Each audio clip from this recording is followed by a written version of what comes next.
Welcome, ladies and gentlemen.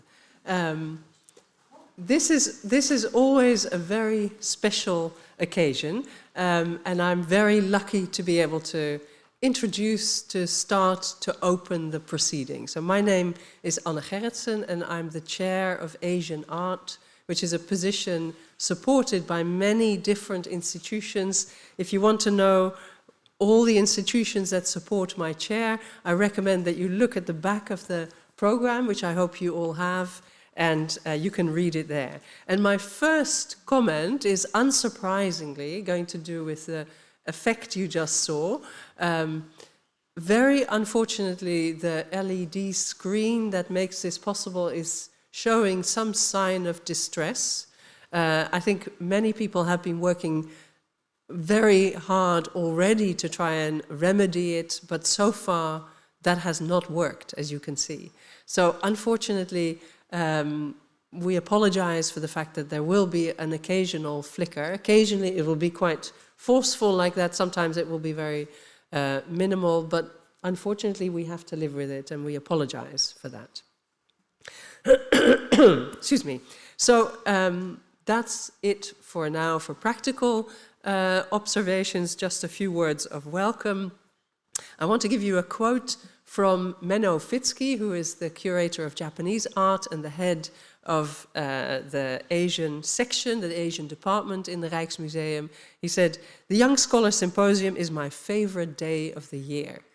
And actually, he's not the only one who said that. Several of us have said, this is a very special day, it's a favorite day in the calendar. And we're extremely lucky and pleased that we are able to host this event and that we're able to do this. And what is this? This is the Young Scholar Symposium. You can see it here.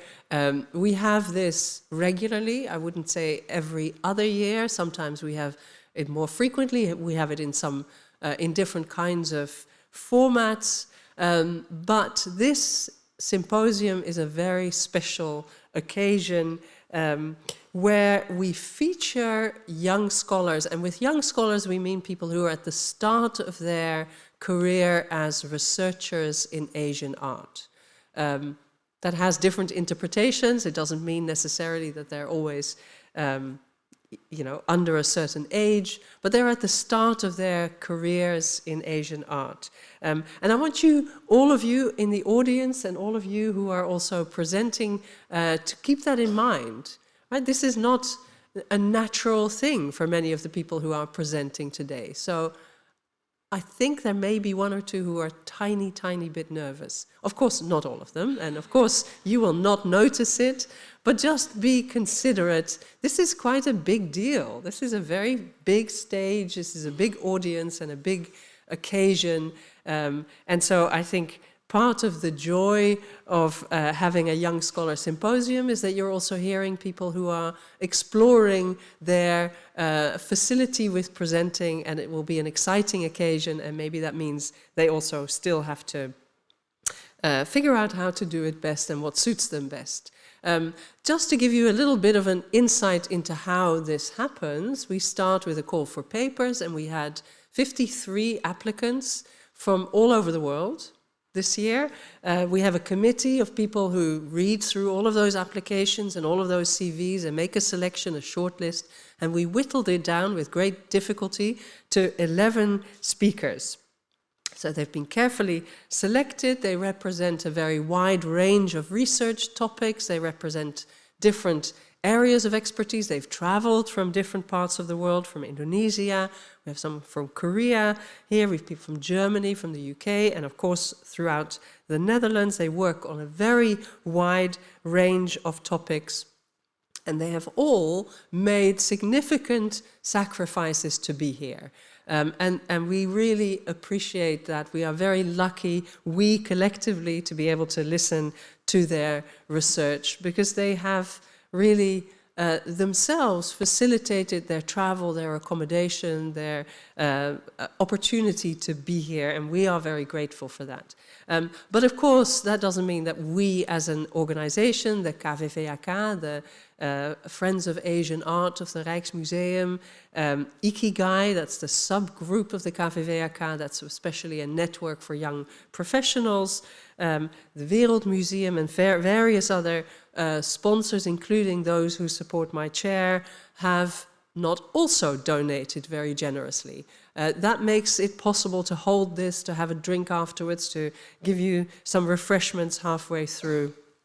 I want to mention two individuals or organizations who have been specifically generous in making this possible. The first of these is Pauline Bol-Kruseman, who's in the audience here today, who has generously donated this in part in memory of Jan Maarten Bol, who was a chairman of the organization, but also a great advocate for having young scholars present their work. He was a great supporter of the idea that this was a bit like an open lesson at school. When you come back to your school and you see your old teachers, he wanted it to feel like an opportunity to learn, and I hope you all will enjoy that too. So we're very grateful to Pauline for making this possible. And the other supporter that I want to mention is the Van Gulik Estate, and I will hand over in just a moment to Thomas van Gulik, who will say a few words. But I just wanted to say, to end, that it is a privilege to be here. It's a joy to have this opportunity. And I want to thank everyone who has worked extremely hard, and really no one harder than Rosaline, who has really worked behind the scenes to help everyone facilitate this event. So we're very, very grateful for that. I will come back to you briefly at the end of the day with some concluding comments, maybe pull out some strands that run through all of the papers. If I can identify what that is, I will be working hard to see what I can say. But for now, I just want to wish you a very happy symposium. Enjoy the day. Thank you all. Thank you.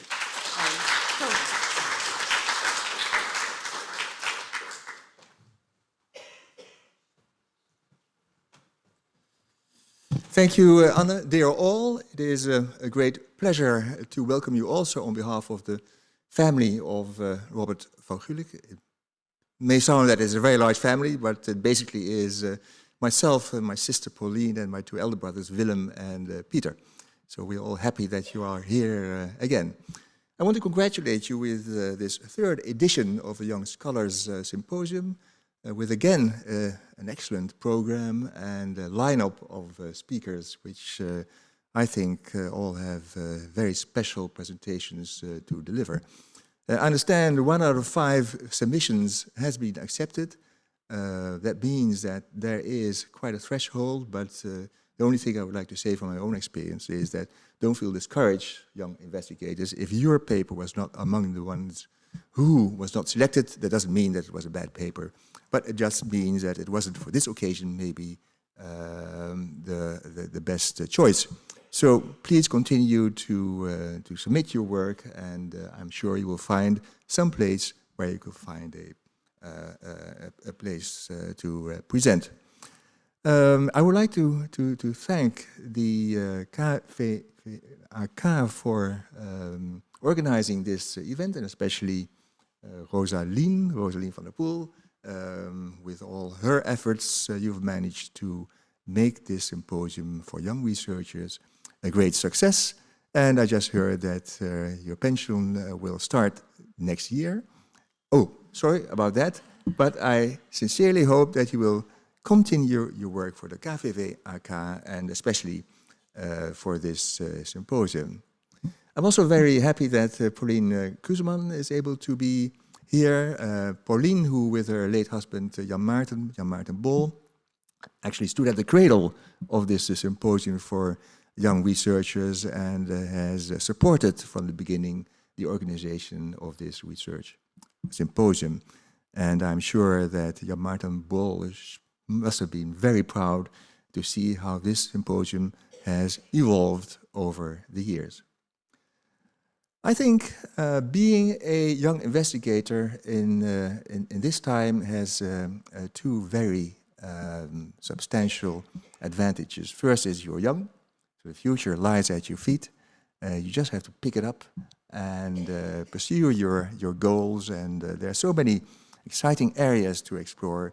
I really think it is a limited area in which you can find your way in research.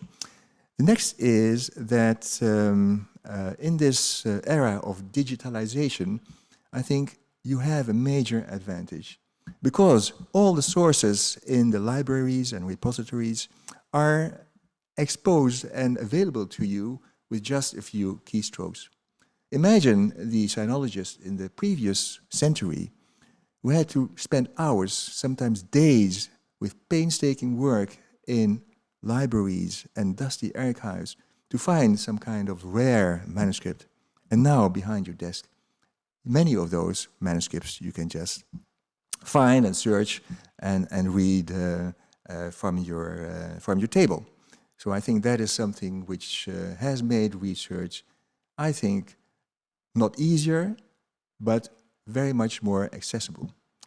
So I really look forward to all the presentations of your work, and I wish you a very fruitful and especially inspiring symposium. Thank you very much.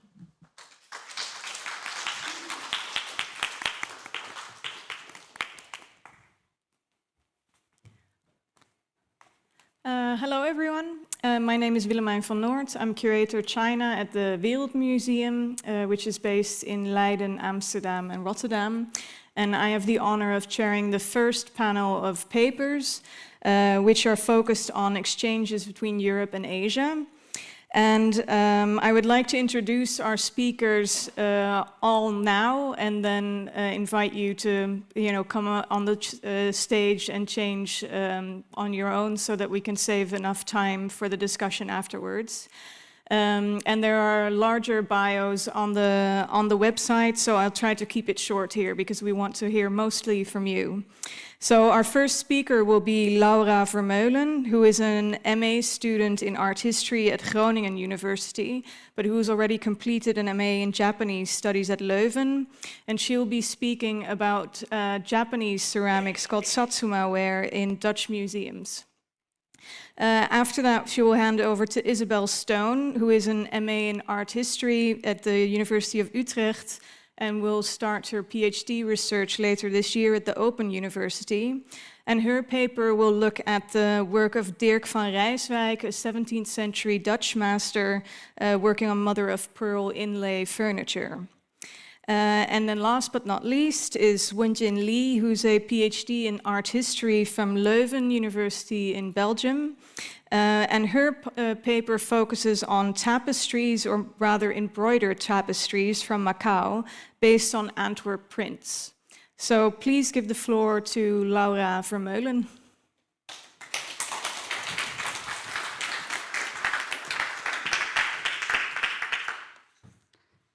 If you don't mind, I'm just going to pour a glass of water, just to be sure.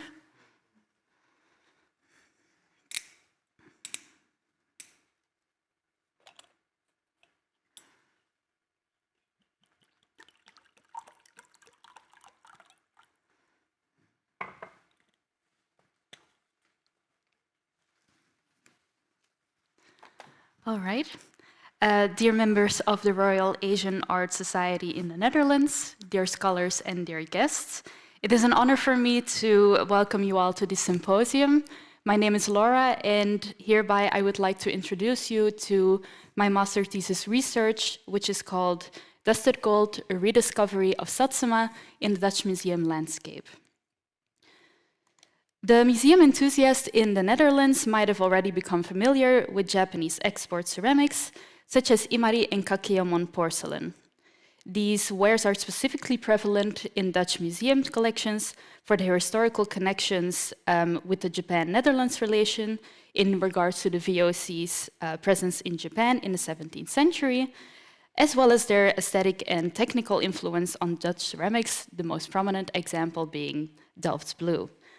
While especially ceramics from the 17th to 19th century are well represented across the Dutch museum landscape, it is apparent that one of the frontrunners of the 19th century export ceramics is missing, which is Satsuma.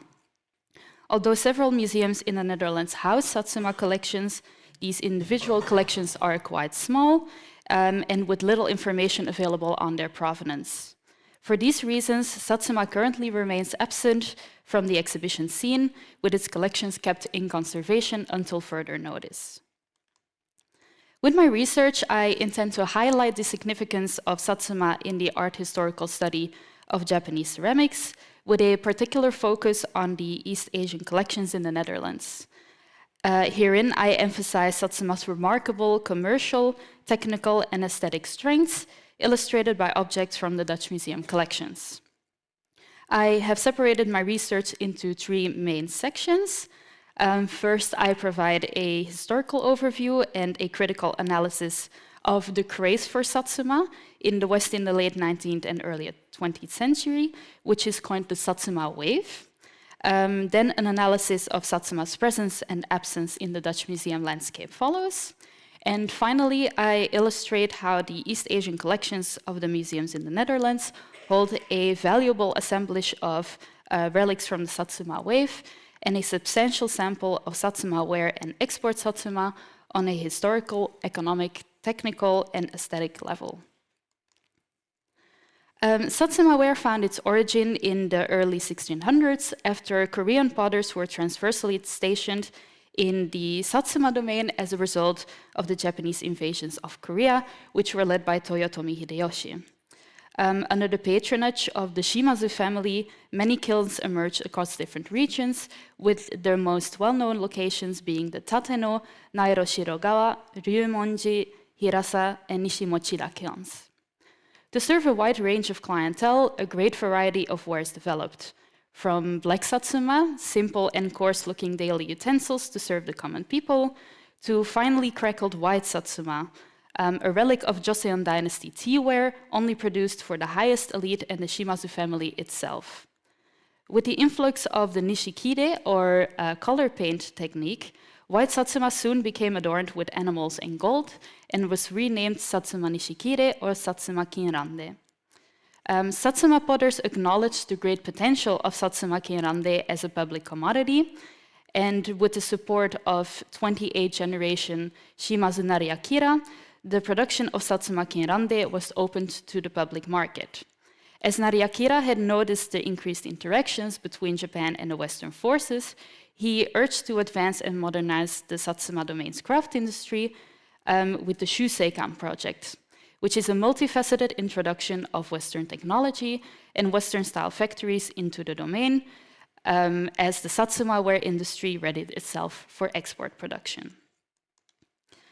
After Japan reopened its borders for international trade in 1854, and after it suffered the unequal treaties, it urged to reclaim its position on the international stage and market to gain parity with the West. However, to open itself up to international trade, Japan was dependent on Western technology and currency to further modernize the country. Simultaneously, after the abolishment of the feudal domains in 1871, and thereby the sudden liberation of the market, the Japanese craft industry had fallen into turmoil and was in dire need of a new directive. The World's Fairs were hereby the perfect opportunity to meet both directives. As the ideal site for cultural diplomacy, Japan could demonstrate its latest technical developments and enchant the Western public with its unique wares and remarkable level of craftsmanship. The Japanese craft industry shifted their focus to export production, and through their representation at the World's Fairs, they gathered new Western clientele. Throughout its first participations, the newly established Meiji government spared no efforts in financially supporting the crafts industry by establishing factories that both employed and trained craftsmen to create pieces of only the highest quality. With the inauguration of the first museums and domestic exhibitions in Japan, it further educated and stimulated the crafts industry in creating state-of-the-art craft art. Satsuma Kinrande, which is now dubbed Satsuma by the West, performed exceptionally well at the World's Fairs. It made its first appearance at l'Exposition Universelle in Paris in 1867, represented by the independent Satsuma delegation, where it sold remarkably well in consequent auctions. The craze for Satsuma then reached its peak after the Wiener Weltausstellung in Vienna in 1873, with exhibits from, among others, Shinjukan and Miyagawa-kozan, of which one you can see from Miyagawa-kozan over there. Art historians celebrated Satsuma for its artistic and technical virtues, while holding to certain elements of traditional Japanese craftsmanship and artistry. Its subtle concessions towards Western taste made it a much desired commodity by Western art collectors and historians alike. As the age of Japonisme reached its peak, Satsuma pieces of the highest quality enchanted its Western audience with its radiant animals and gold. As the demand for Satsuma grew exponentially, the Japanese ceramics industry had to respond in equal measure. The production of Satsuma export ware spread from Kagoshima to areas in the close proximity of ports, which were most prominently Yokohama, Kobe, Osaka, and Kyoto. Moreover, the Satsuma style became the canvas for contemporary craft artists to experiment with newfound techniques and Western knowledge, and to express their artistic freedom to differentiate themselves and gain international acclaim. Yet the Satsuma wave lasted only a few decades. The affluence of lower quality wares popped the West's romanticized vision of Japan as a pre-industrial oasis. Moreover, as Western collectors and scholars became increasingly educated in Japanese culture and ceramics, their interest and consequent demand shifted towards the Japanese tea ceremony and the so-called unrefined beauty of its wares. In addition, the saturation of the Satsuma export market drove many studios to closure, and successors of the potteries did no longer see the production of Satsuma as feasible in the future. The global economic crisis that followed World War I delivered the final blow, and by the 1930s, the Satsuma export industry was as good as no more. Almost 100 years after its renowned success, relics of the Satsuma wave are still circulating in private collections and auction houses, with some of them finding a permanent home in the East Asian collections of museums worldwide. Yet in the Netherlands, collecting Satsuma has always been seemingly put on the back burner. Why would that be? A first important indicator is the Netherlands' significant delay in the establishment of museums and cultural institutions in comparison to the rest of Europe. The establishment of national museums as a way to forge a national identity and cultural nation was not seen as a priority by the Dutch rulers. Instead, the early 19th century was marked by a national and cultural indifference. Moreover, when financial support for the establishment of museums and collections was provided, art, such as the Flemish and Netherlandish paintings, were prioritized over historical objects. When Japanese ceramics such as Imari and Kakeyomon finally became part of the Dutch museum landscape, it was because of its historical connections with the Japan-Netherlands trade relationship in the 17th century under the supervision by the VOC in Deshima. As Satsuma holds no such historical connections with the Netherlands, as well as any interaction with the Dutch ceramics industry, such as Chinese Kraak porcelain and Imari did have, it is much more difficult to provide any historical and curational context to Satsuma in the Dutch exhibition space. Second, Satsuma's ambiguous nature as craft art, both manifested in a mass market of commodities as well as an array of artistic objects, has obstructed Satsuma's engagement with the exhibition space in general. As an export commodity that was never inherently domestic, art collectors don't necessarily consider Satsuma East Asian art. For example, Satsuma would not meet the requirements of the Royal Asian Art Society in the Netherlands. Their requirements for collecting Asian art, and I give a little quote from their website. The collection has always had its emphasis on objects of art that were considered art in their countries of origin and not ethnographical objects. No export art and household effects, but you need objects of art that are of the highest level of quality. A less considerable element is that Satsuma does not much appeal to the Dutch taste in East Asian ceramics. The excessive decorations and flamboyant gold of Satsuma falls in stark contrast with the symmetrical, serene aesthetics of blue and white porcelain, which used to adorn Dutch household. As the majority of Satsuma objects obtained by the Dutch museums were bequeathed by private collectors, the small quality of Satsuma in these otherwise large collections possibly reflects a general lack of interest by Dutch collectors. For my research, I have examined the East Asian collections of the Dutch museums. And museums that house Japanese ceramics are the Wereldmuseum, the Rijksmuseum, the Prinsenhof National Museum of Ceramics, Museum Prinsenhof in Delft, the Groninger Museum, and the Kunstmuseum Den Haag. Of all these museums, with the exception of Kunstmuseum Den Haag, all of these museums house Satsuma objects. In their entirety, these collections bring together more than 90 Satsuma objects, greatly varying in age, quality, form, and ornamentation. Using this assembly, I have chosen a number of representative examples to illustrate Satsuma's economic, technical, and aesthetic virtues.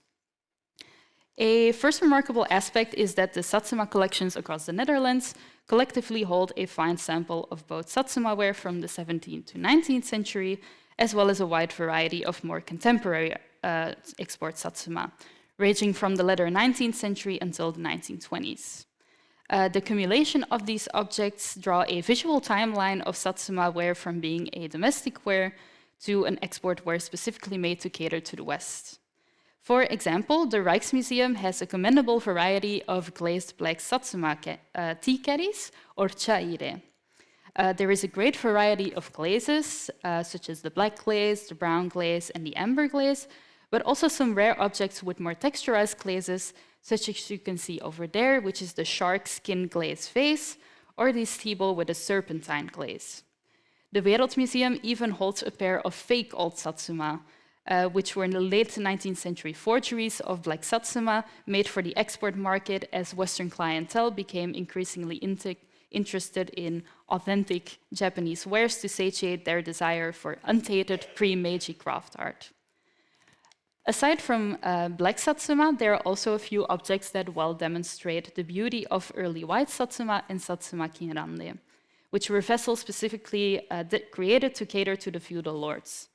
This bowl, for example, remained unadorned, retaining its cream-white crackled glaze as its main form of attraction, and this tea caddy and the tea bowl are simply and slightly adorned with simple and minimalistic motifs and floral decorations. Among the many pieces of modern export Satsuma from the mid-19th to the early 20th century, distinctions between lower quality sales products as well as higher quality artistic objects can be drawn, which reaffirms Satsuma's ambiguous nature as both a commodity and fine decorative arts. Lower quality wares are compensated the lack of painting skills with a full coverage of the ware with motifs in gold to create the illusion of opulence, which is a sign of the westernization of the Satsuma style, as you can see in the example on the left. And meanwhile, adept craft artists stay true to the Japanese aesthetic of ma, or empty space, which empowers the manifold potential of negative space in art, especially amplified within the materiality of the decorative arts, which in the case of Satsuma is the white crackled glaze that you can see on the right example. For Satsuma studios to survive, they needed to cater to different segments of clientele, ranging from tourists who were looking for a nifty souvenir to art collectors only satisfied with the finest wares. In this example, one can see how two objects from the Kinko-san studio of approximately the same size could vastly differ in decoration style, skill, and thus overall quality, as they were meant to serve different clientele. Satsuma became the ideal medium for craft artists to experiment with the latest techniques brought from the West or to explore their newfound artistic freedom. A few examples are the blue ground Satsuma, which is a technique suspectedly inspired by Sèvres porcelain and which is perfected by the Kinko-san studio. And it is where the body is first covered in an underglazed lapis lazuli, as you can see there, and is then adorned with framed sceneries in overglazed animals in gold. Another technique, possibly inspired by Sèvres porcelain, was the pâte sur pâte technique, or the technique of the brushed slip, especially prominent amongst works by the Tanzan lineage, which resulted in beautiful stylized compositions. Japanese craft artists were especially celebrated for their incredible talent to maximize the interplay between ornament and form. Optic illusions embedded within a vessel's form and lifelike sculptures erupting from the vessel's surface were not uncommon among Satsuma-style ceramics. What makes the Satsuma style one of a kind is that it is an amalgamation of both Japanese and Western aesthetics in the late 19th century. Ceramic vessels are intricately decorated with compositions of the local flora and fauna, as an appreciation of nature is an integral part of Japanese culture and religion. Yet, it's simultaneously related to contemporary Western aesthetics such as Romanticism. Cartouches and collages were which richly adorned Satsuma-style vessels depict Japan's quote-unquote fabric of life. Meanwhile, the excessive decorations in enamels and gold speak to the Rococo style with its intricate cartouches.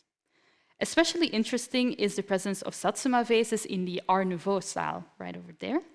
While Western artists were inspired by the originality and creativity of handmade Oriental crafts for their works, Japanese craft artists took inspiration from the rhythmic lines and radiant colors seen in Art Nouveau to create their own interpretations.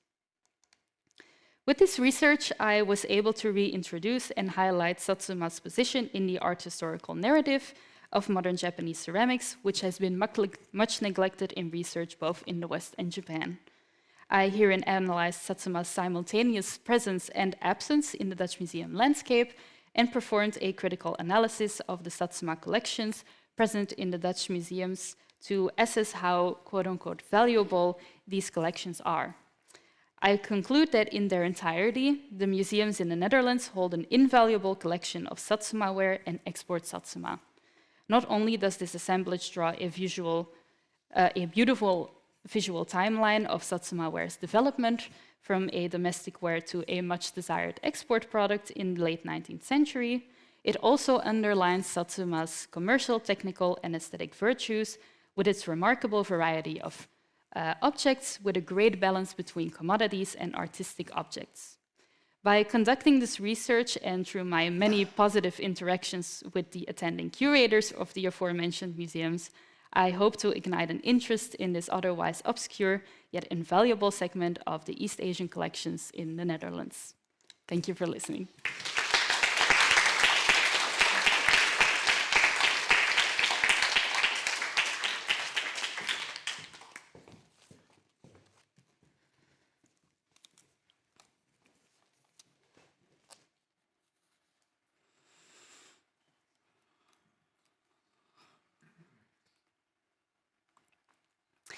Hello and good afternoon, everybody. My name is Isabelle Stone, and I'm going to be presenting to you about a Dutch artist called Dirck van Rijswijck. Dirck van Rijswijck was among the foremost Amsterdam craftsmen of the 17th century to experiment with and respond to the influx of imported Asian luxuries and raw materials. He was highly celebrated for his exquisitely crafted works during his lifetime, and is best known for the floral still lifes that he made from carefully shaped and engraved mother of pearl, which was inlaid into ebony or touchstone panels. Now, several of his works are displayed here in the Rijksmuseum, and on the left we can see one of his largest works, which was actually in the collection of August the Strong in Dresden. And we have also a smaller festoon piece from here in the Rijksmuseum, just to give you an idea of the kind of works that he was making. Now, Van Rijswijck began his life as a goldsmith, born in Cleves in 1596. And he later moved to Antwerp in the 1620s, and then from there to Amsterdam in the 1630s, where he lived and worked until his death in 1679. Now, from around the mid-17th century, Van Rijswijck made a shift to start making these mother-of-pearl panels that we see here, and that we know him so well for today. And indeed, all of Van Rijswijck's known, signed, and dated works date to this Amsterdam period. Now, among the very first Japanese imported items to the Dutch Republic in 1610 by the VOC were lacquerware objects. And these early imports were likely Namban-style objects developed by the Japanese for the Portuguese export market and characterized by their dense decoration and geometric mother-of-pearl inlay, an example of which we see here on the left.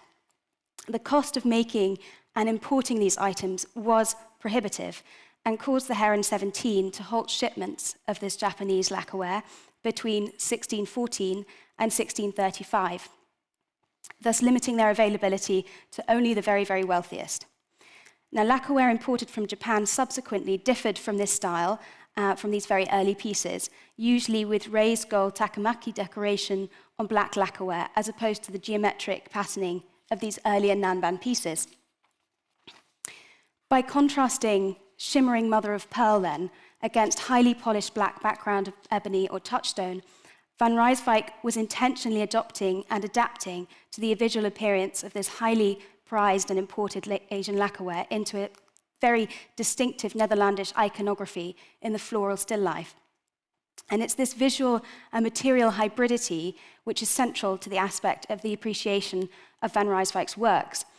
And Van Rijswijck was not alone, actually, in adopting this lacquer-like aesthetic. Earlier in the 17th century, Willem Kik is the first known documented craftsman in Europe to make imitation lacquerware objects, and his first patent was granted in his name in 1609, and we have a surviving example here on display in the Rijksmuseum. Another very well-known ebony furniture maker from the same period in Amsterdam, slightly later, Herman Domer, was one of the first furniture makers to use ebony, which was notoriously hard to work with.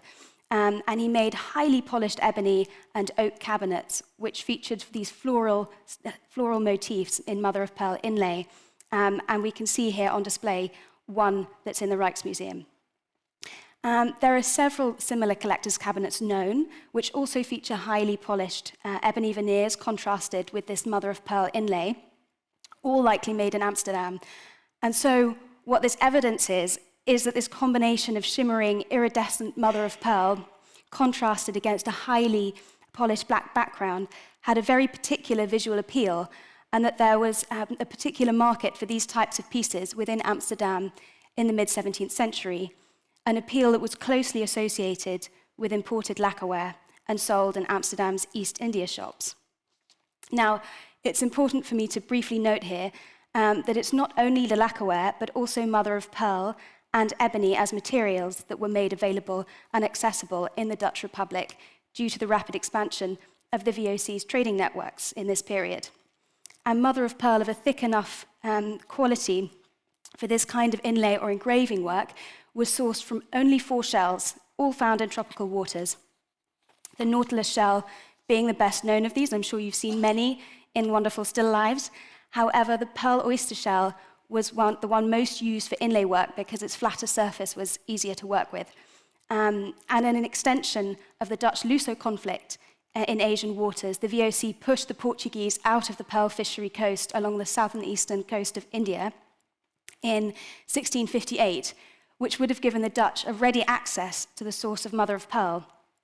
However, this as an industry relied upon the highly specialized skills of Parava divers, who were, in a 1663 report, described as essentially bound as slaves by their poverty.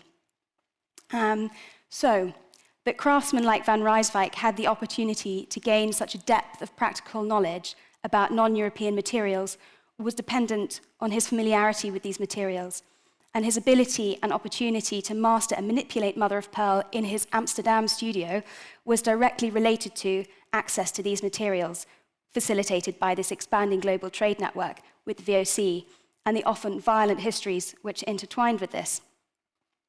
As the art historian Claudia Swan has noted, by the mid-17th century, and I quote, the VOC generated a market and taste for Asian exotica.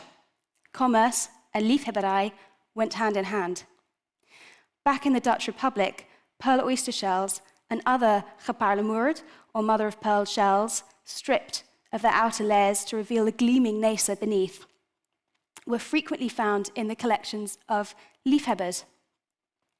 And in many respects, Van Rijswijck's mother-of-pearl works operate as rarities within the world of the collector's cabinet.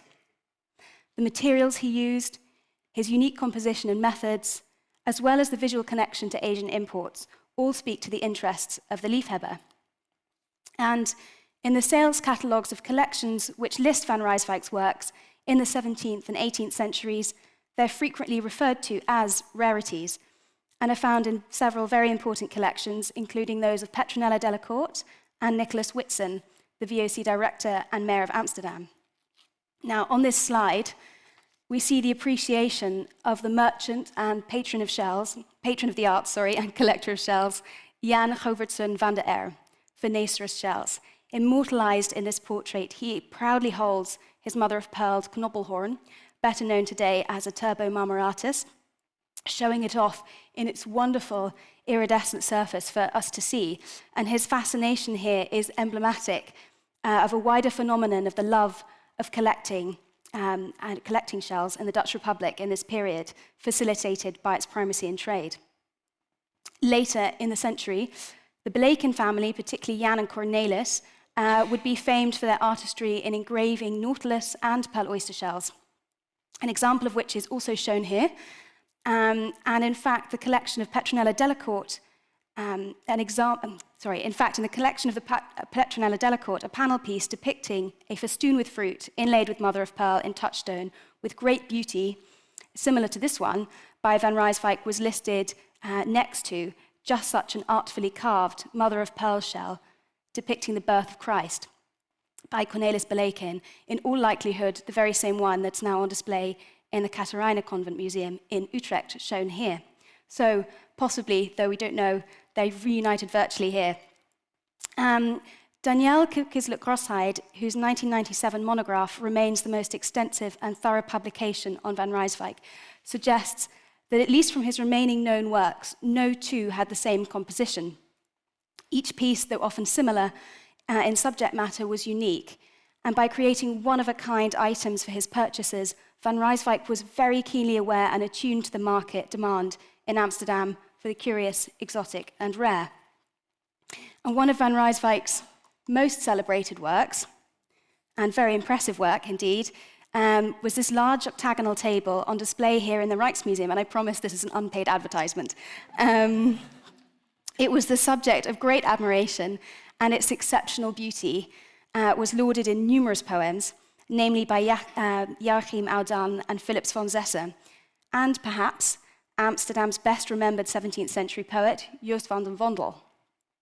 Now, Vondel's poem of 1660 praises van Rijswijck's table so highly that he proclaims it's no longer necessary to travel to the ends of the earth to deal with the Chinese in order to see objects of exquisite beauty. One can find them here in Amsterdam in the studio of van Rijswijck.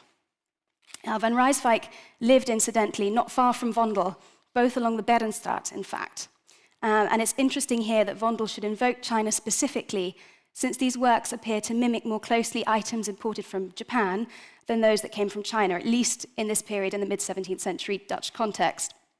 And as I'm sure this audience is already very well aware, in this period terms such as Indian, Eastern, Chinese, Japanese could all be used interchangeably, mostly referring to objects of distant Eastern origins. So Vondel's use of the term here, Chinese, is actually likely due to Vondel's particular admiration for China, coupled here with his pride in the scope of Dutch trade overseas. And Vondel, of course, famously set an entire play in China. So it is also a sense of distance invoked here by the vision of China and the many seas that it took to reach that Vondel uses to emphasize the extraordinary nature of van Rijswijck's craft. And to return to the table, this table remained in van Rijswijck's studio for some time, at least in the 1660s, and Melchior Fokkens even estimated the table at an extraordinarily high price of 10,000 guilders. Now, to put this into perspective, Rembrandt bought the current building of the Rembrandt House Museum for 13,000 guilders in central Amsterdam in 1639. And certainly, the numerous descriptions of the table evidence that its appearance left a very lasting impression on its beholders, and visits by connoisseurs and liefhebbers to the artist studio was a practice which became increasingly important for the appreciation of artists in the 17th century context, discerning quality value, and rarity were central to the ability of the liefhebber to demonstrate their knowledge and skill amongst their network. And so, what is really striking when we look closely at van Rijswijck's works, and particularly this large table in the Rijksmuseum, is the very, very careful selection of mother-of-pearl pieces that he used. And he largely used untinted mother-of-pearl, making very judicious choices of the different pieces to create this lively variety of color within the work. And the various flowers and insects are through this means differentiated from each other, both through their individual forms and in color. So van Rijswijck also used very specific engraving techniques to decorate the pieces of mother-of-pearl and to give them a greater sense of three-dimensionality. He takes advantage of the inherent irregularity of the reflective surface of individual pieces, so that he very carefully chose, which also contributed to the appearance of movement or depth in this swirling dance of ribbons and insects and leaves and flowers contrasted against the deep black background. An effect which I admit is not truly captured in the photographs of these pictures, and so I very much encourage you all to go upstairs and take a look at this piece, because it really is exceptional. Colour and its variations in these work were especially praised in the poems and descriptions of van Rijswijck's work. And in Fokken's description of the Rijksmuseum table, he notes the flowers and the lively little animals are so exceedingly beautiful in their natural colours that they even put the finest painter's brushes to shame. And van Rijswijck's subject was not incidental. His choice to depict these insects and flowers links to the increased interest in Europe and the Netherlands more broadly around the turn of the 16th and 17th century in the accurate depiction of botanical subjects, such as shells, insects, and flowers, within the framework of the collector's cabinet. And this went in tandem with the developments in new devices with which to view them, such as the magnifying glass, microscopic lens, and the telescope, which aided artists, naturalists, and collectors in their study of these natural specimens. Philips von Zessen, in his description of the city of Amsterdam, praised the table in similar terms and admired both the natural colouring of the insects and blooms and the radiant colours of the mother-of-pearl. Now, Vondel, however, in his poem of 1654, refers to colour in a slightly different manner. And this poem was actually written about a different table, an earlier one that van Rijswijck made for the VOC director Gerard Hulft, which has now been lost. So we don't know what this table looked like, other than that it was quite similar to the one in the Rijksmuseum. But he describes the colours in this table as, here shines the beautiful rainbow, bright of flowers, gardens, and festoons, of red and blue and yellow and green and gold, all mingled in our eyes. So, when Vondel here is comparing the intermingling of colours seen in the mother-of-pearl in the rainbow, which I argue is also not incidental, and potentially goes beyond the bucolic vision of the extraordinary floral abundance and springing vegetation from a fertile touchstone ground, Vondel was not the first or the last to associate the rainbow with mother-of-pearl. In his well-known elegiac poem to Charles Strand from 1611, Philip van Borselen, in his praise of the shimmering nacre of nautilus shell, invoked the wondrous many-coloured rainbow, and indeed later, the renowned VOC naturalist and author of the Ambonese Rarities Cabinet, Georgius Ephard Rumphius, wrote of the beautiful colour of mother-of-pearl, though showing more green and red, gave off a reflection like a rainbow. Thus, mother-of-pearl was throughout the century associated, through its particular visual qualities, with that splendid display of visible light, the rainbow. Now, today, it's understood that the myriad colour and mother-of-pearl's luminous iridescence is due to its stratified nanostructure, whereby light is multiply reflected through these strata and refracted. It is this thickness of the strata and the angle of viewing which determine the visible coloration that we see. And indeed, it may well have been this inherent aspect of mobility which sparked wonder in the 17th century viewers and handlers of mother-of-pearl objects. The entire visible spectrum is unveiled as a mother-of-pearl object or shell is turned in the hand.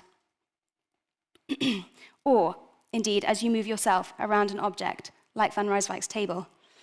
And this bodily interaction was undoubtedly part of such pieces' appeal. In the 17th century Netherlands, however, while the specific structural coloration of mother of pearl was still unknown, the study of optics and color was a locus of debate and contestation.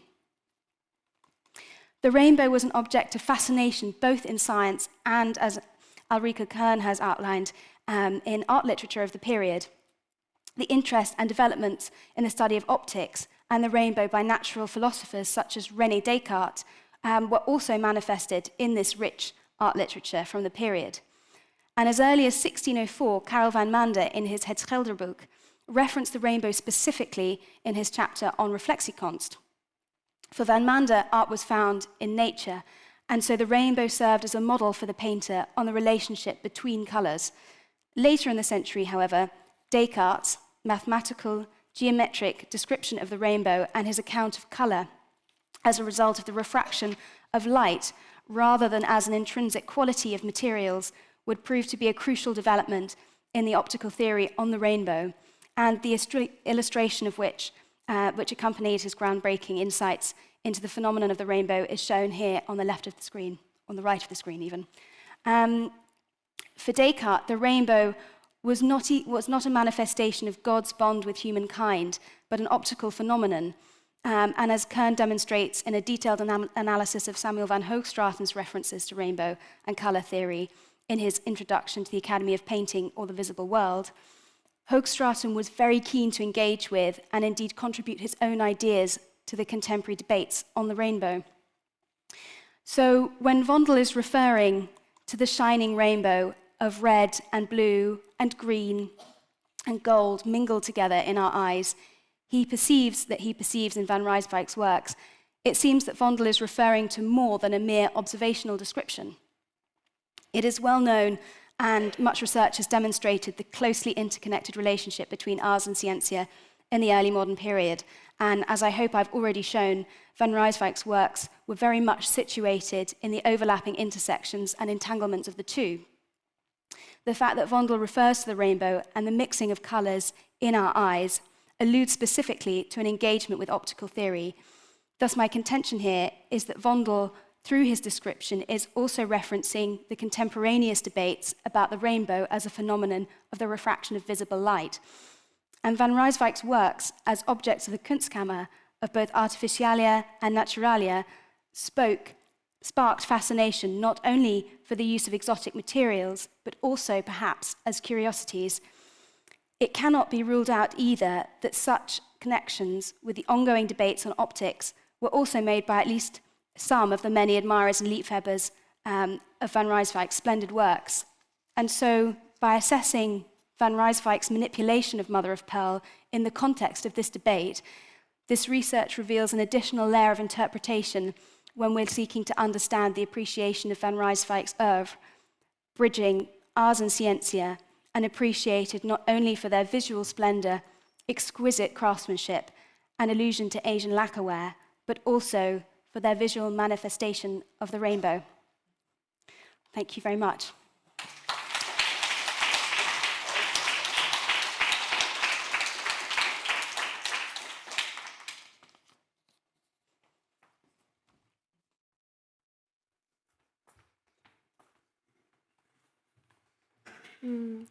Good afternoon, everyone. I'm Wenjin from the Art History Department at KU Leuven.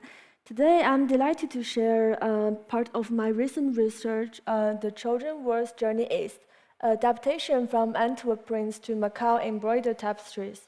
This study explores a group of 17th century embroidered tapestries with Trojan War scenes produced in China, analyzing how they adapted images from the European prints and created textile that imitate European tapestry arts.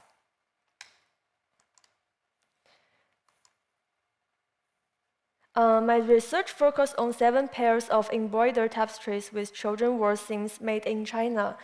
I should clarify that these works are not traditional tapestries in the strict sense, but rather pieces created using the embroidered techniques to imitate the form of European tapestries, so I tentatively call them the embroidered tapestries.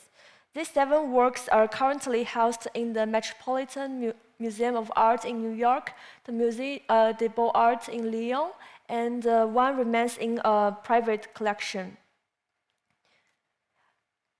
These tapestries can be viewed not only as a pioneering imitation of European tapestries, but also as works containing rich iconography information of high value for understanding 17th century Sino-European visual cultural exchange. So in this study, I aim to clarify 3 main questions. The first one is the image transmission pathway. Where did the image for these tapestries originate, and how was it introduced to China? Second one, the visual translation mechanism. How were European classical methodological images visually translated or localized in China? Third, the nature of Sino-European image interaction. Do this work represent a passive imitation, active adaptation, or hybrid form of creation? Regarding the image transmission pathway, this question must be placed within the context of the flourishing publishing industry in Antwerp during the 16th to 17th century.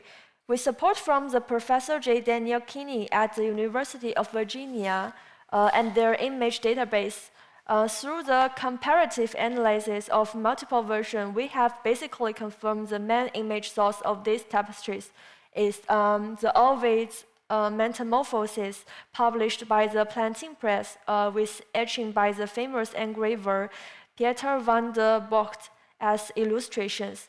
This discovery is significant as it reveals the crucial role of Antwerp as a European printing center in the 16th to 17th century. The Plantin Mauritius printing house was not only one of Europe's most important publishers, they publishing numerous religion works, but more importantly, they established a book transmission network reaching China. You might wonder why the Metamorphosis published in Europe come to China and why the Plantin Mauritius family established close connection with Jesuit missionaries. We are very familiar with the historical significant European fundraising journey of the Jesuit Nicolas Trigot from the 1616 to 1618. This portrait was very likely painted by Rubens during the Trigot's stay in Antwerp. Letters indicate that during his stay in Antwerp, he especially purchased books, the 7,000 Western books entering China, 7,000西书入华.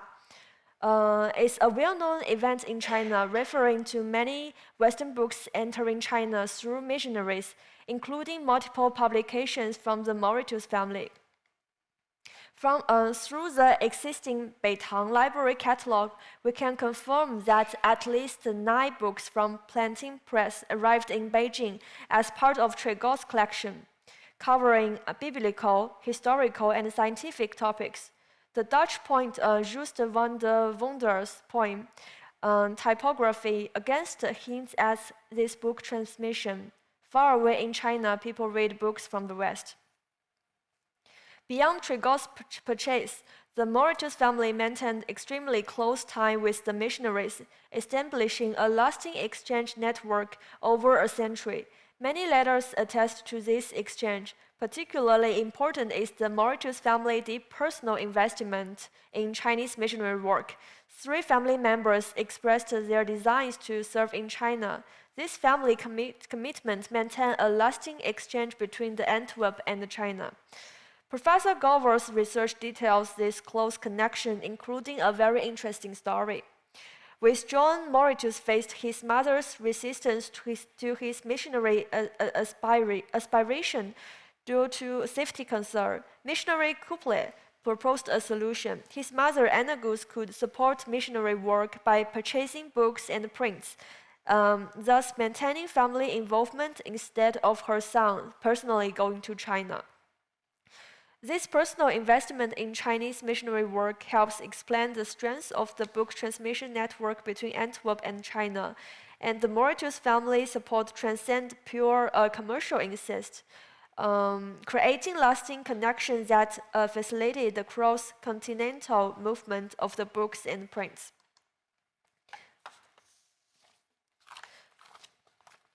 Besides the book transmission network established between the Mauritius family and Jesuit, another network in Macau suggests the production activities of these tapestries, including the potential patrons, artists, and commercial activities between them.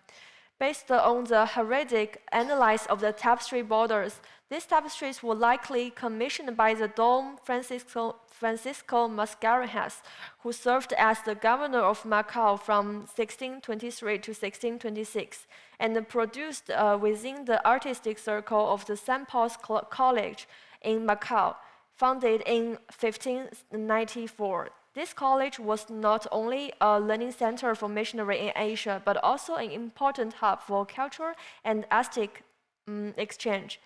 Italian painter Giovanni Nicola taught painting there after returning from Nagasaki, training several artists, including the very famous You Wenhui and Jacob Niagu. These artists were proficient in both Chinese and Western painting techniques, possessing the capability to create such cross-cultural works. Interestingly, Dominican friar Domenico Finenenzi Navarrete described St. Paul's College in his letters as a market, or a warehouse rather than a purely academic institution, suggesting active commercial activity at the college, providing a possible commercial background for tapestry commission. Before analyzing this Chinese-made tapestry, I'd like to briefly introduce the European traditional Trojan War tapestries. Since humorous epics, Trojan War narratives underwent countless adaptation in medieval and early modern Europe, manifested not only in literary forms but more important in visual narratives. In 1472, Charles the Bold, Duke of Burgundy, commissioned the very famous 11-piece of Trojan War tapestry series from Tournai workshop. The enormous success of this set triggered a production boom, generating numerous commissions over the following 12 to 14 years. During the 15th to 16th century, the Flemish region, particularly Tournai, became the main production center for the Trojan War tapestry. Noble patrons often modify narrative emphasized in tapestries to align with their political interest and aesthetic preference. These Chinese tapestries follows the same European conventions, featuring borders, design, and the patron coat of arms. The dimension conform to European tapestry standard, ranging from 480 to 520 centimeters in length and 360 to 380 centimeters in width, clearly consistent with the European tapestry and design as war decoration.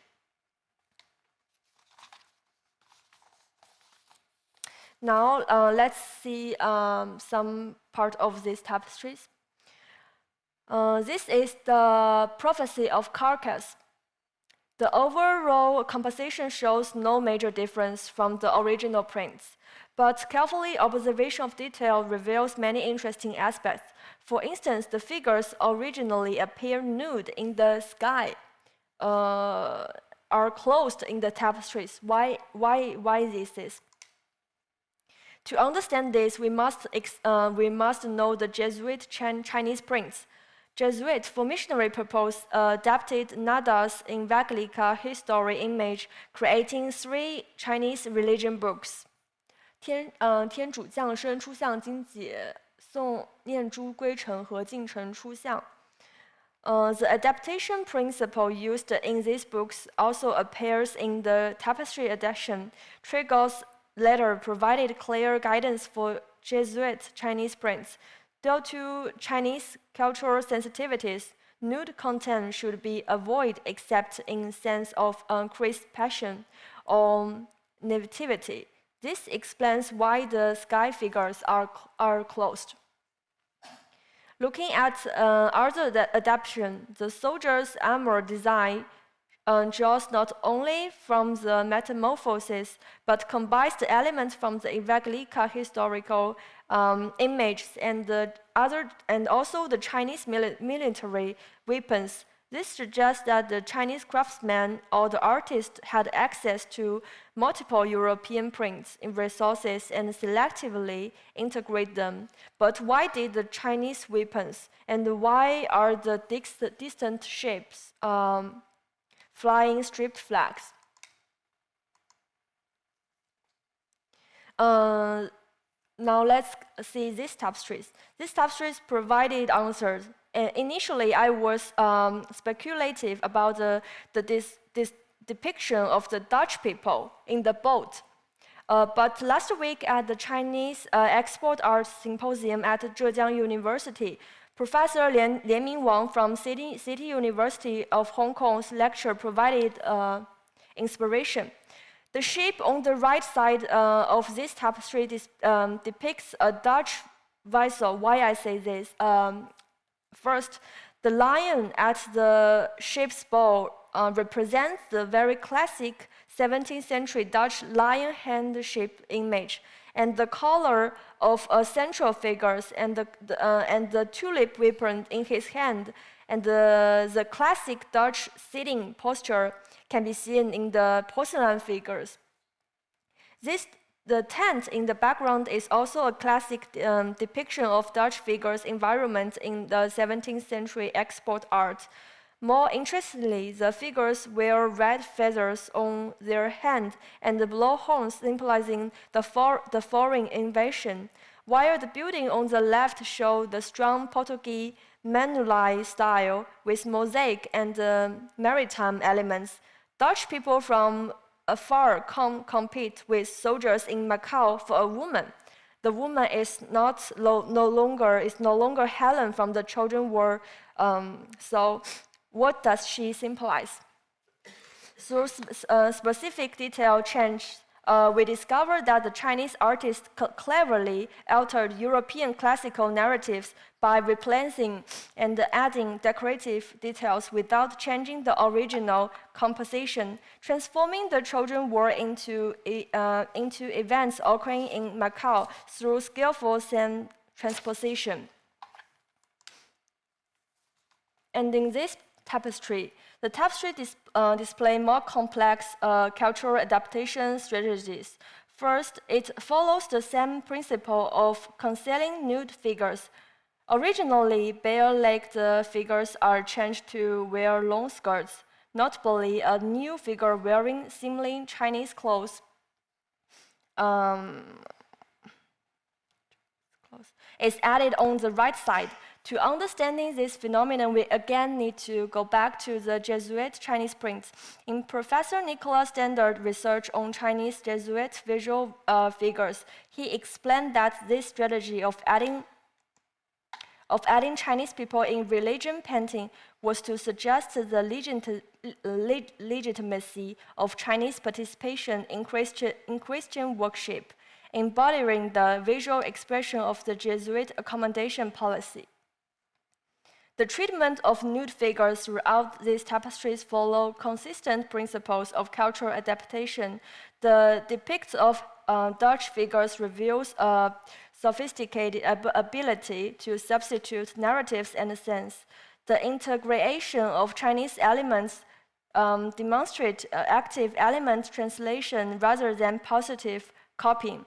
This adaptation represents a complex negotiation between European classical tradition, patrons' requirements, and the Chinese cultural sensitivities. The result is neither purely European or Chinese, but a hybrid visual language that served a specific historical circumstance while creating unexpected artistic innovation. This study reveals three important findings through an in-depth analysis of the Trojan War embroidered tapestries. First, a mature cross-cultural transmission network. The 16th to 17th century had already formed a systematically network for European book transmission to China, with Jesuit missionaries play a crucial cultural intermediary roles. Second, the universally applicable visual transmission methodology. The Trojan War share adaptation strategy with Jesuit Chinese prints provide that the 17th century China had developed a relatively mature cross-cultural visual translation method. Third, unexpected activity innovation effects. Although initial serving political and religion purpose, the cross-cultural aesthetic practice ultimately produced innovation results that transcend original intention, laying important technique foundation for Chinese export art and the popularity of European chinoiserie.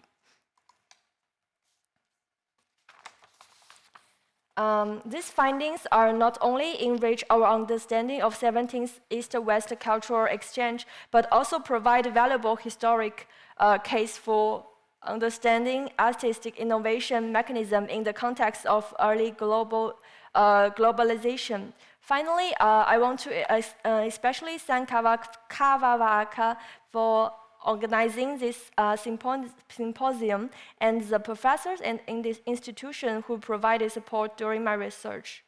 Thank you.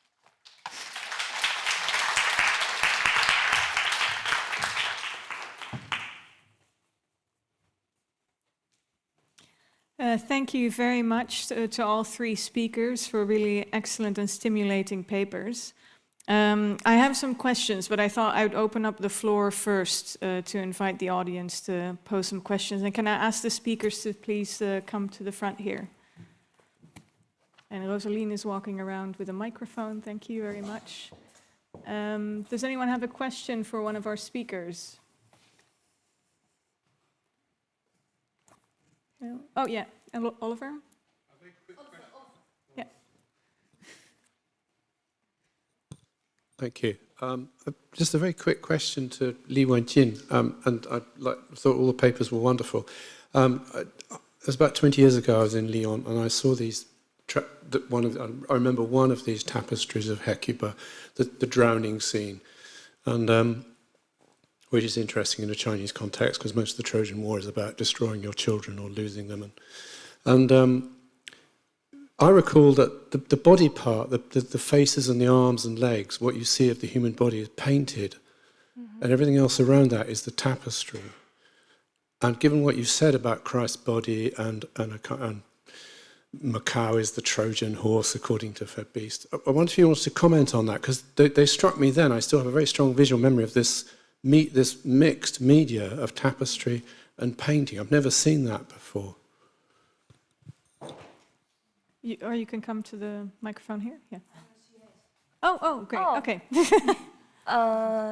Yes, the body part is the painting, and my supervisor and I think that this body part can be finished by the painter, and they provided a tapestry cartoon, and people in China, they cut the cartoon, and because they cannot use the embroidered to finish that part, so they use the original cartoon to stick in that part. Okay. Yeah. My suggestion was that you might make that much more central, because that's really, really interesting. Yeah. That infects a whole load of incredible things. Yeah, it's very interesting. Of exchange between East and West, mutual knowledge, how to do this, different priorities for the body. Yes, it's very interesting, but for this part we didn't get a very clear conclusion, so I didn't show. Doesn't matter.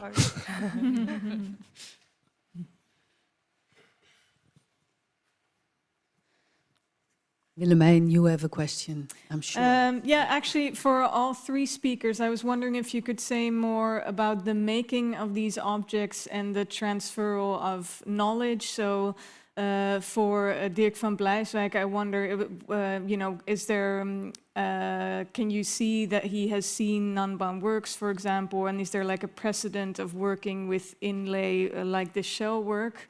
And for you, for the ceramics, when you were saying new techniques like from Sèvres were coming in, can you explain a little bit more about how that went? Where was it the porcelain itself that was imported, or how the knowledge was explained?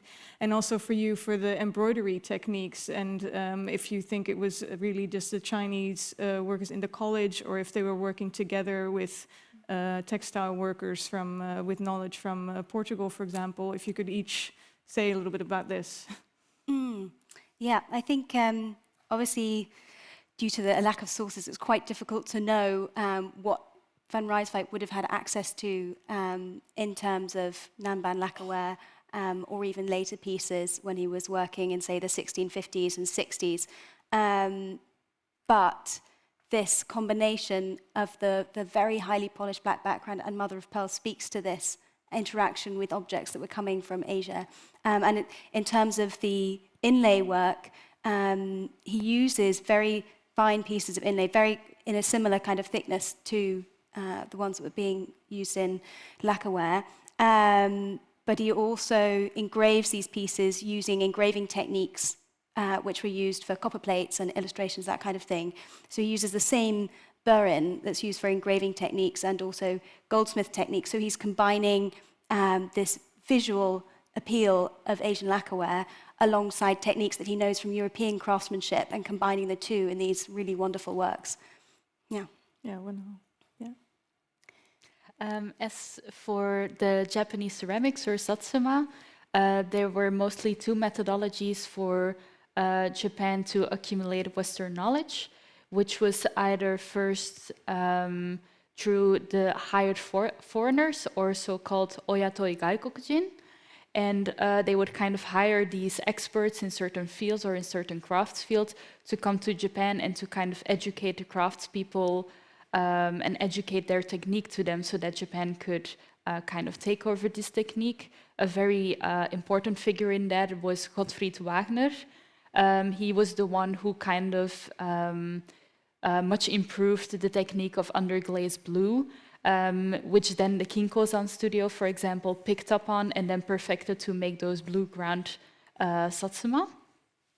Another methodology was that they, during the events of the Vienna World's Fair in 1873, they sent out a mission of around 22 technical trainees, they called them, which were basically craft students who went to the West, and during the events of the World's Fairs, they would pick up on these Western technologies and Western knowledge, and that's most likely where they saw, for example, the French delegation and the Sèvres porcelain. They kind of picked up on those techniques, they studied them, and then brought them back to Japan to implement them into their works. For example, for the pas sur pas technique, which is the brushed slip, one of the technical trainees here was Tanzan Rokuro, and that's why most of the works from the Tanzan lineage or from the Tanzan household now use that technique to adorn their Satsuma. Wow, thank you. Wenjin? For the collaboration, I think that the artist and the craftsman, the embroidery, they work maybe together on all. Another possibility is that the artist is in Macau and the workshop of the embroidery is in Canton or other part of China. So the artist also leave some space for the embroiderer to do their imagination, and we can see from the tapestry that there are some very Chinese style flower and the birds that came from the embroiderer. So. Yeah. Oh, wow. And so it's not, I thought, oh, maybe it almost looks like kusu or something, the way they make but it's really embroidery. Yeah. Yeah. Oh, very interesting. Thank you. Has anyone else gotten up the, Steven, was there?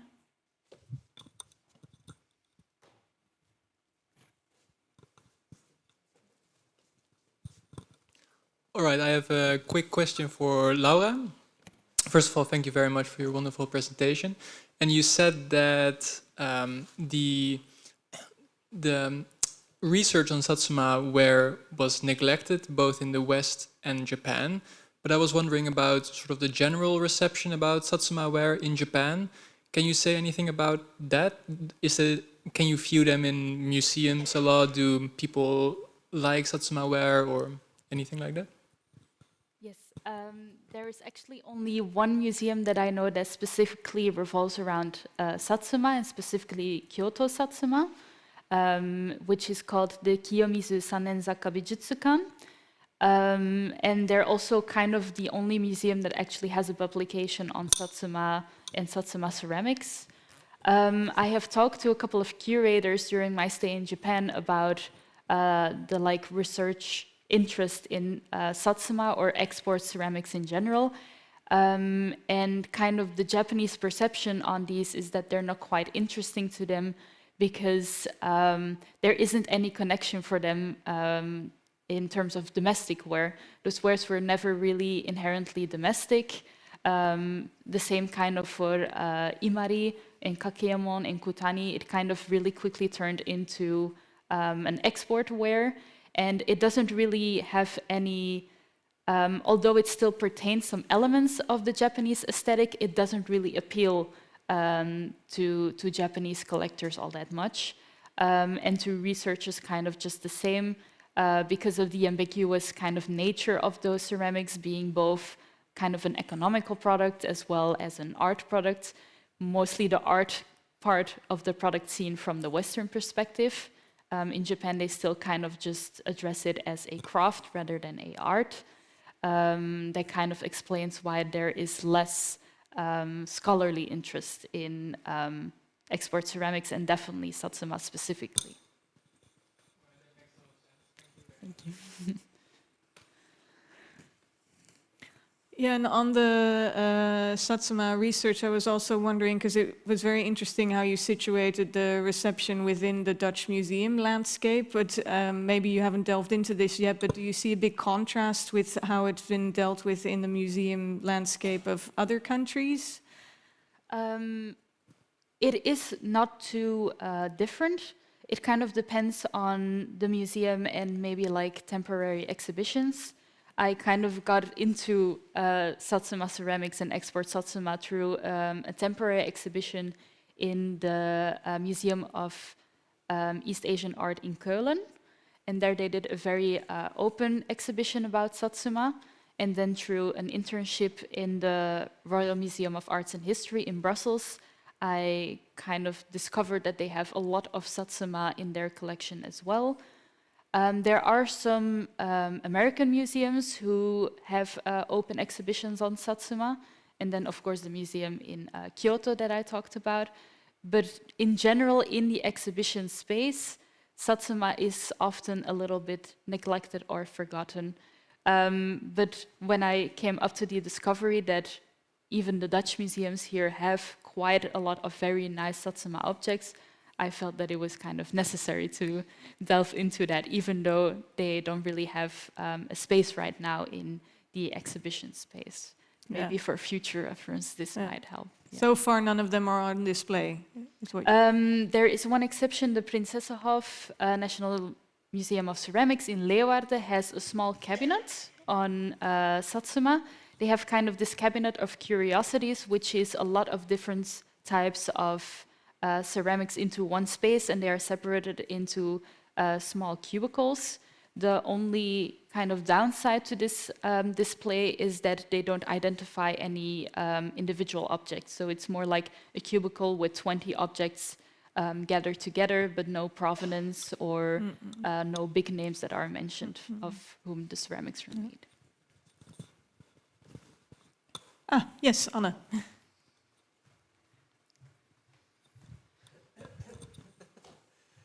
Thank you, Angeline. I have a quick question for Isabelle. You were telling us all to go and see the display of the rainbow, let's say. If you could choose how to display it, or if you could choose to make a change in how it features now in the gallery, what would you change, or how would you want it to be presented?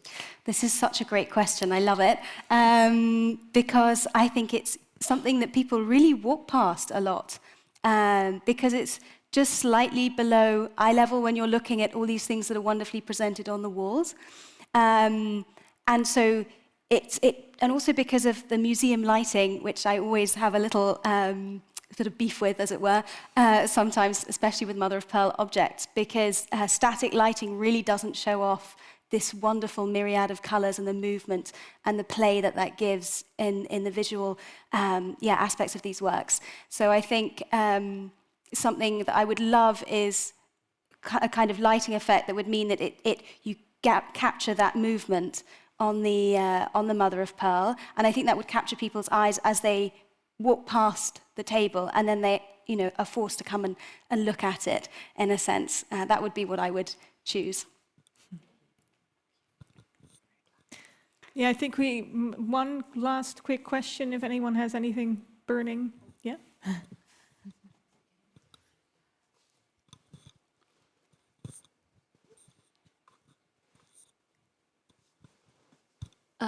I have another question for Laura. I was wondering, because you made a distinction in your presentation between pre-Meiji and post-Meiji Satsuma ware, basically. And you also mentioned that in Dutch collections, one of the reasons, a minor reason, I believe you said, for its underrepresentation was because Satsuma ware did not suit Dutch taste very well. Now I'm wondering if you also see a distinction in the popularity of post-Meiji and pre-Meiji ware in Dutch collections, and whether one of the two was more or less popular? That is a very great question. I'm not sure how much I can answer about export ceramics in general. This is more kind of a general idea that I have about, is that because the interest from the Western audience and clientele was so massive and expanding, the Japanese export market had to kind of reply to that with also a very much expansion of the market and from the production, which led very soon to mass production. And of course, that mass production brought along a lot of lower quality wares. We also had a bigger differentiation between clientele as that market grew, which was then the tourists that are kind of like, or tourists that would visit the art bazaar at the end of the World's Fairs, who kind of wanted some memorable from the exhibition, which is of course beautiful, but was not of the same quality as the exhibits from the exhibition itself. Sorry, is there anything I needed to cover for your question more? Maybe if you could go specifically into its reception into museum collections, since that seemed to be the focus of your study. Yes. For export ceramics, because they have kind of a controversial reputation as both a very economic product and also something that came very close to fine art. This was actually a really big discussion in scholarly research. Art historian Sato Doshin, for example, really emphasized on this, that kind of the terminology that we can give Japanese export ceramics or Japanese export art in general should be craft art or bijutsu koge, because we cannot identify it as purely fine art in the sense that the Western audience would have it be, which would be paintings and sculptures, and also because the Japanese side kind of cannot fully agree on this being any type of fine art. But at the same time, it is a little bit too good to call it just simple craft, as we saw the transition from kind of this craft product to artists expressing their artistic freedom to kind of answer to the terminology of fine art, where originality and creativity had to be prioritized over craftsman's skill.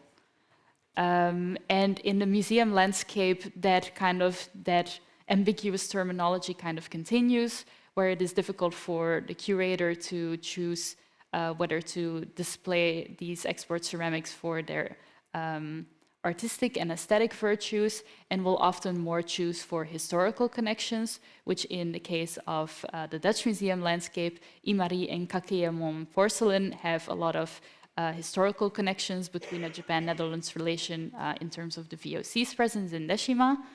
But Satsuma didn't have anything like that, so it's much more difficult for the curator and for the museum to implement Satsuma somewhere in the exhibition space if it has no room in the historical part, and is also kind of debated on to whether to put it in an art section.